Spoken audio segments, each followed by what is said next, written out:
Sungguh-sungguh Allah sangat ridho ketika seorang hamba itu makan makan ketika sesuap nasi dia muji Allah, ketika minum seteguk nasi dia muji Allah. Itu kalau orang diridhoni Allah itu wali betul. Itu untuk jadi wali itu gampang, kamu makan ridho, kamu nginjak buminya Allah ridho seneng, kamu hidup keseharian aman seneng. Nah ini supaya sampai kita semua ngaji betapa panduan Rasulullah untuk menggapai ridho Allah itu banyak yang keseharian sekali. Saking kesehariannya banyak dalam hadis dan itu sahih. Nabi menyebut hal-hal yang keseharian. Hatta ma tas'alu fi imra'atika, kamu punya uang kemudian istri kamu bisa makan itu ibadah. Bahkan sebagian ibadah itu dicontohkan Nabi yang akhirnya diprotes sahabat. Yaitu wa fi buti ahadikum sedekah, kamu menggauli istri kamu itu ya sedekah. Sampai sahabat bilang yang benar ya Rasulullah. Ayati ahaduna syahwatahu wa huwa lahu ajrun. Masa urusan biologis, urusan syahwat kemudian dia dapat pahala. Nabi menjawab, alai salawadu aha fi haramin akana alaihi wisrun. Bagaimana kalau dia meletakkan ke yang tidak benar itu kan dosa. Nah, hal-hal seperti ini yang saya ingin teman-teman semua saya juga agak ingin ngaji demi Anda juga agak ingin. Itu dosa sekali ngaji kok pesanan kelompok tertentu itu enggak boleh. Islam itu untuk semua. Jadi ya cuma karena di depan saya jenengan ya seakan-akan jenengan korbannya. Itu ada ilmunya dalam usul fikih itu. Jadi orang itu harus ngaji usul fikih. Nama yang disebut, mungkin Mas Sufyan masih ingat zaman ngaji usul fikih. Nama yang disebut itu tidak jaminan sebagai prioritas perintah. Jadi misalnya gini, kebetulan yang di depan Nabi itu Abu Dzar. Nabi ya bilang, ya Abu Dzarin ini uhibbuka misalnya, atau ya Mu'ad ini muhibbuka, atau ya Abu Hurairah ini uhibbuka misalnya. Banyaklah riwayat yang Nabi nyebut ya Abu Dzarin, ya Mu'ad, ya Abu Hurairah.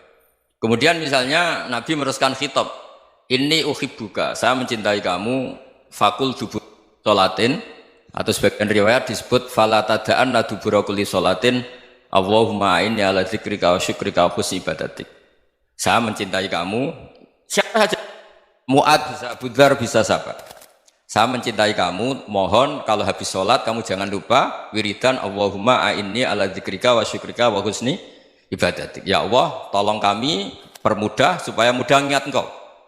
Anda tidak bisa mentang-mentang, wong nama saya Parmin, nama saya Purnomo, itu yang diperintahkan Mu'ad misalnya. Jadi yang disebut satu, tapi khitab itu untuk siapa saja. Saya teruskan. Jadi saya mohon semua kita melakukan kebaikan itu kalau dalam kaidah fikih disebut al yakin la yuzalu bisyak. Banyak kebaikan yang kebenarannya itu 100%. Tidak punya efek samping ke pihak lain, ke kelompok lain, ke komunitas lain.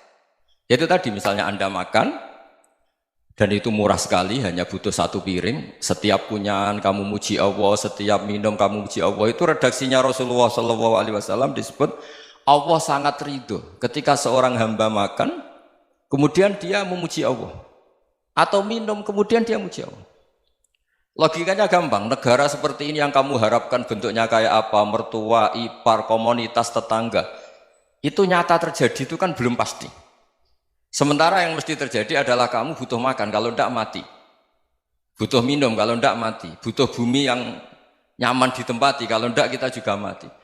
Sebab itu Allah kalau menyebut nikmatnya itu hal-hal yang keseharian. Alladzi at'amahum min ju'. Allah itu siapa? Allah itu yang menciptakan kamu bisa makan. Tidak berlebihan. Allah itu yang menciptakan kondisi sosial itu ideal. Zaman Nabi itu ya ada orang munafik. Orang-orang pilihan Allah itu juga diuji orang sekelilingnya yang macam-macam. Semua diuji sesuai konteks zaman dan waktu.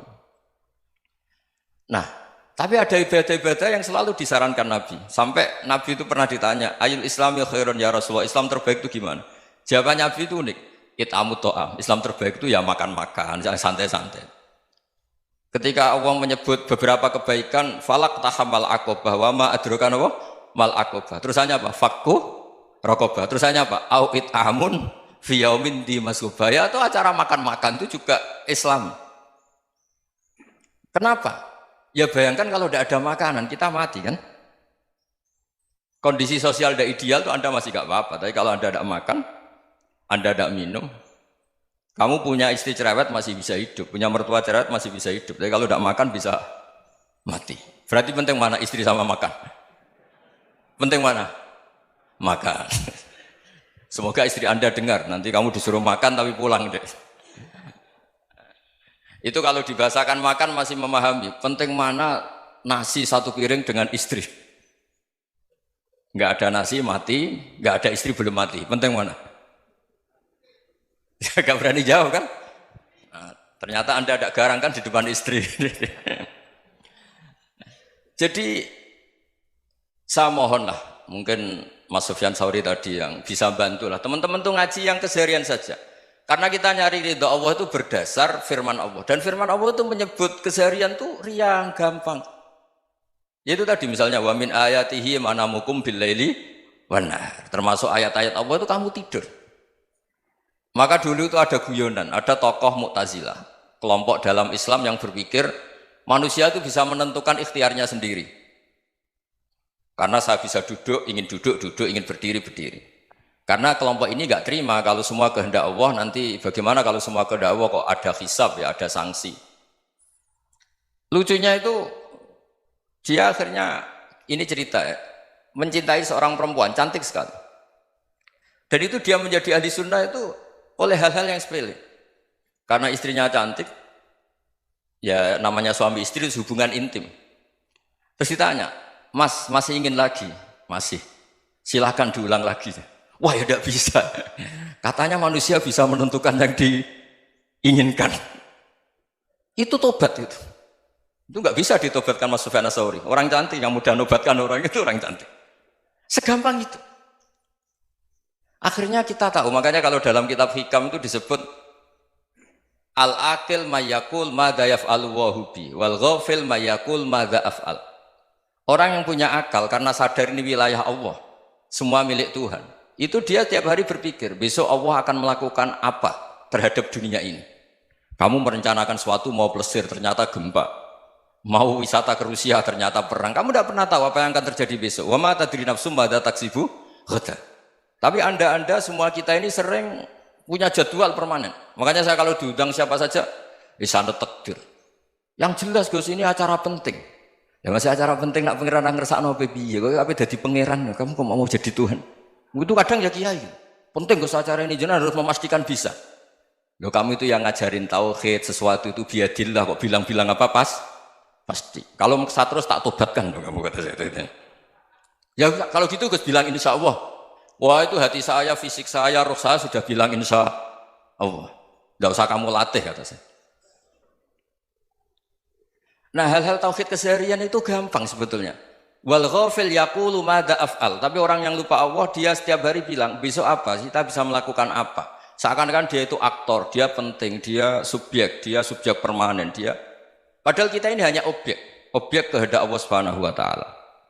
Karena kita yakin sesuatu yang terjadi di alam raya ini kita tidak bisa apa-apa. Makanya saya sering ngaji, sering bilang saya, ketika Anda mensifati Allah, dia yang menghidupkan. Sudah itu tanamkan, sehingga ketika kita mati, santai saja. Kenapa santai? Allah punya cara menghidupkan kita. Zaman kita hidup juga gak tahu caranya ngelola jantung, ngelola paru-paru. Kamu juga gak tahu ngelola oksigen yang tidak beracun, tidak ngandung polusi. Tahu-tahu hidup. Gak ingin tua ya tahu-tahu tua, gak ingin mati tahu-tahu mati. Selama ini kita hidup juga gak tahu apa sebetulnya. Hanya gaya tok, punya jadwal, punya planning. Kalau kamu bisa menentukan pilihan Anda, pasti Anda istrinya cantik, 4 neriman semua, qanaah semua. Nyatanya enggak kan? Ada 1 jelek, cerewet. Oh itu kan, nyatanya enggak bisa apa-apa Anda kan? Dan kamu bawa mati lagi. Itu kan, istri Anda juga gitu, punya keinginan, punya suami yang ganteng, yang jabat, yang neriman, yang enggak poligami. Ya enggak kesampaian juga. Kalau kita ngitung tingkat kegagalan kita itu gagal terus. Ya kan? Nah, terus ingat Allah, madza yaf'alu wa bi. Orang yang punya akal selalu berpikir Allah itu menghendaki apa terhadap saya.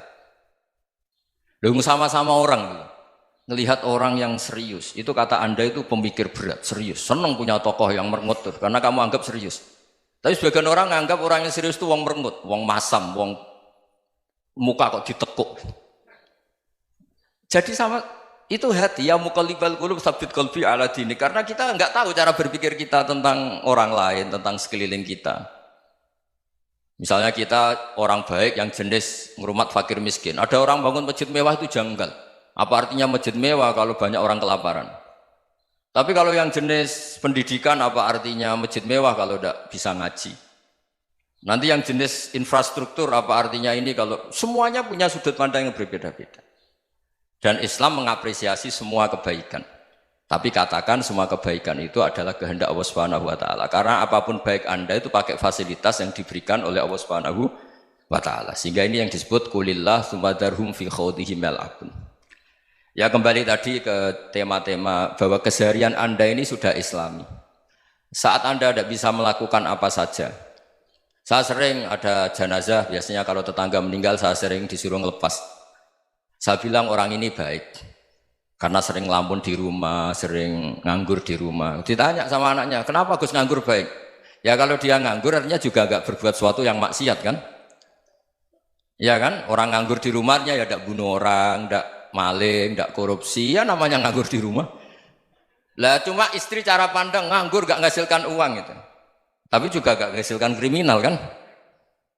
Jadi sebenarnya Islam itu cara, makanya kalau sampai ngaji usul fikih itu ada kitab usul fikih namanya Lubul Usul, itu terkenal sekali di pesantren itu. Itu kalau ngapresiasi keseharian itu luar biasa. Izma min mubahin illa wa yatahaqqaqu bihi tarku haramimma. Karena keseharian yang mubah saat Anda lakukan itu ada kehebatan yang luar biasa, yaitu meninggalkan haram. Makanya dulu banyak orang-orang alim ketemu temannya itu guyon sampai semalaman. Itu biasanya yang semangat Islam itu kiai kok tidak tahajud, kiai kok tidak witir.